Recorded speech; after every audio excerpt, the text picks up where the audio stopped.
I was being brought to set in a wheelchair. Like, I couldn't walk that far. So I had to tell everybody because I needed help. You know, I needed someone to help me stand, and I needed someone to help. I needed someone to help me to get there. There are moments in Hollywood that feel manufactured, carefully staged for cameras and press releases. Smiles that are practiced, embraces that are timed, and emotional speeches that were written by someone else entirely. The entertainment industry has turned the performance of friendship into an art form so polished that most people cannot tell the difference between what is real and what is carefully constructed for public consumption. And then there are moments that cut through all of that. Moments so raw, so unguarded, so completely unscripted that even the most cynical observer has to stop and acknowledge what they are witnessing. What Christina Applegate said after reuniting with Ed O'Neill was one of those moments. It was not planned. It was not rehearsed.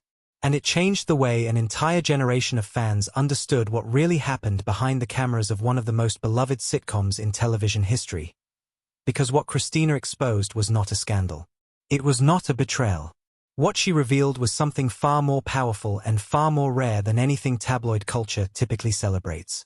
She exposed the truth of a relationship that had quietly sustained her for nearly 4 decades. She pulled back the curtain on a bond so genuine, so deeply rooted in real human care, that it made people question everything they thought they understood about Hollywood friendships. This is that story. And it starts long before any reunion ever took place. When Married with Children premiered in April of 1987, television had never quite seen anything like it. The Bundy family was loud, crude, perpetually broke, and gloriously dysfunctional.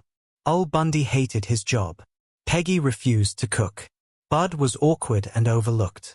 And Kelly, the eldest Bundy child, was written as the kind of gorgeous, cheerfully dim teenager that network television had spent decades either ignoring or sanitizing beyond recognition. The actress cast to play Kelly Bundy was 15 years old. Her name was Christina Applegate, and she had been working in the industry since she was a toddler. She understood cameras.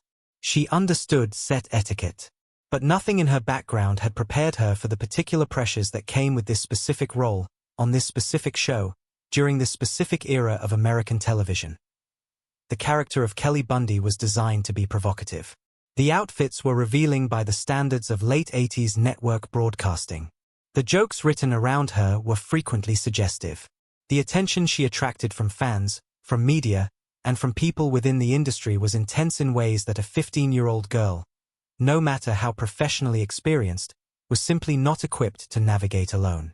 Hollywood in the late 80s was a very different environment than it is today, and the protections that are now considered standard for young performers were largely absent. Ed O'Neill was in his early 40s when the show began.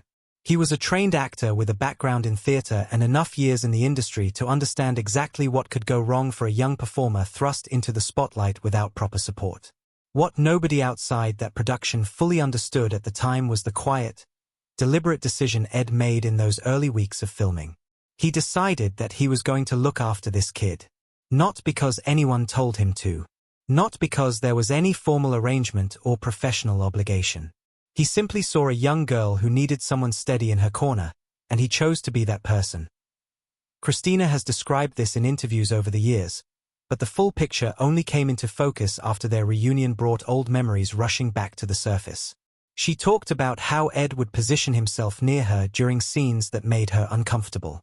How he would subtly redirect conversations on set when they drifted into territory that was inappropriate for someone her age to be navigating.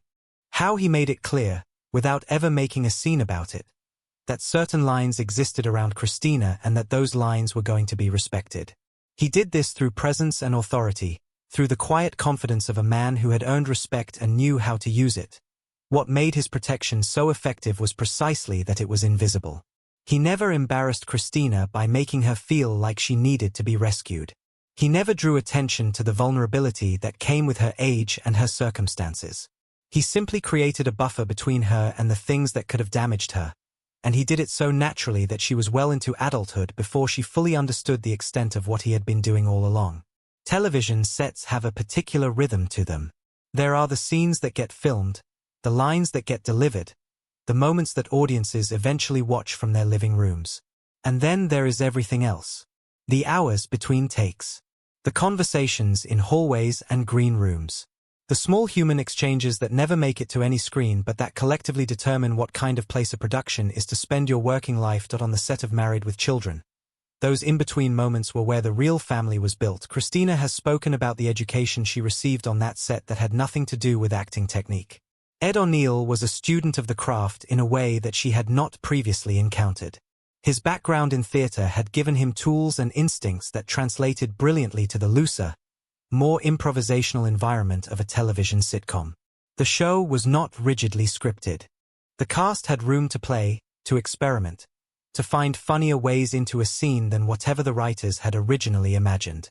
Ed thrived in that environment, and he made it his business to bring Christina along with him. He would deliberately change his delivery during takes to force her to respond in the moment rather than relying on what she had rehearsed. He would throw unexpected physical bits into scenes to see how she adapted. He was not doing this to trip her up or make her look unprepared. He was doing it because he understood that the ability to be genuinely spontaneous on camera is not something that can be taught in a classroom. It has to be developed through experience, through the pressure of actual performance, through learning to trust your instincts when the comfortable certainty of a rehearsed line is suddenly pulled away from you.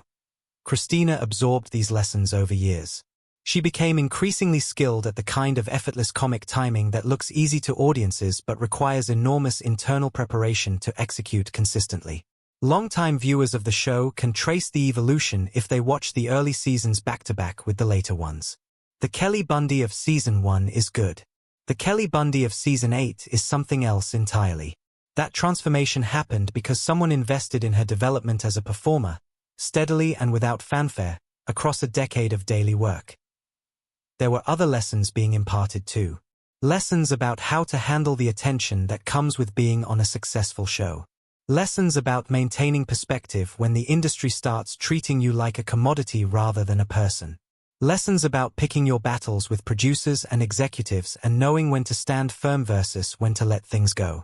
Ed O'Neill had navigated all of these things himself, and he passed down what he had learned in the practical, unglamorous way that real mentorship actually works. Not through grand speeches, but through daily example. The cast became genuinely close in ways that extended well beyond professional courtesy. Katie Sagal and Christina developed a warmth that mirrored the mother-daughter dynamic they were performing on screen. David Faustino, navigating his own adolescence simultaneously, became something close to a real sibling. But the relationship with Ed occupied a different category altogether. It had a weight and a seriousness to it that the others, wonderful as they were, simply did not replicate. In 1989, a boycott campaign launched by a Michigan woman named Terry Rakolta targeted Married with Children specifically and threatened to dismantle everything the cast had built together. Major advertisers withdrew. Network executives began having conversations that nobody wanted to have. The future of the show was suddenly, genuinely uncertain, and for Christina Applegate, then 17 years old, the prospect of losing the only professional home she had ever known was terrifying in a way that is difficult to overstate. What happened on set during those weeks of uncertainty revealed the character of everyone involved in ways that comfortable, successful times never could. Ed O'Neill did not panic. He did not retreat into self-preservation mode. Instead, he gathered the younger cast members around him and spoke to them honestly about what they had already accomplished regardless of how things turned out. He made sure that Christina and David Faustino understood that their value as performers was not contingent on the survival of any single project, however important that project felt in the moment. He modeled the kind of steadiness under pressure that is enormously difficult to maintain and even more difficult to teach. He also went on record publicly, defending the show and specifically defending the young people on it. He made sure that when journalists were writing about the controversy, there was a voice speaking directly to the dignity and the professionalism of his younger colleagues. He used his standing to protect them from becoming collateral damage in a debate they had not asked to be part of. The boycott ultimately collapsed spectacularly. The negative attention drove curiosity, curiosity drove viewership, and viewership made the show more popular than it had been before any of this started. The cast wore the whole episode as a badge of honor afterward, joking about it, referencing it with pride in interviews. They had faced something genuinely threatening and come through it together. That shared experience created a bond between them that simple professional camaraderie could never have produced. Christina has said that what she remembers most from that period is not the ratings victory. It is the feeling of Ed being completely steady when everything around her felt unstable. That steadiness was a gift, and she never forgot it. Married with Children ended in 1997 without ceremony or proper closure. There was no finale designed to honor 11 seasons of work.